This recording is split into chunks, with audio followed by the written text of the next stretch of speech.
Duy! Magkano ka dyan? Hinahanap mo ang mukha. Hinahanap ko mukha. Ngunya lang ako nakadigdig. Ha? Muli ka magawa. Kapay ka mukha ko lang garong. May kaibahan kang babae sa isayo. Kiba ang babae. Ara mo mang ikaw man lang babae sa buhay ko. Ngunya lang ako nakadigdig. Kung si Sayan.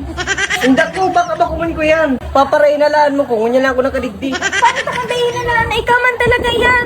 Anong ako yan? Baka kamukha ko lang. Parehaso ng mudoy. Pareaksyon mo doon. Ika yan. Hoy, mayong kaparehas ako doon. Mayo nga ni, di ika yan. Bako nga ni ako yan. Gusto mo ingundod pa mudoy mo dyan? Ingod ang udo, ikaw man lang. Magdigdig. Ngunya lang ko nakanamit milk tea. Ngunyan ka lang nakanamit milk tea. Kaya palang paborito mong red velvet. Bako nga ni ako, yung baka kamukha ko lang. Pagkulaw mo pa ang mudoy mo. Ano man ako, Pero ikaw na mali, magbayad. ako mabayad Ikaw bako. na magbayad ka yan. Bako nga ni ako to.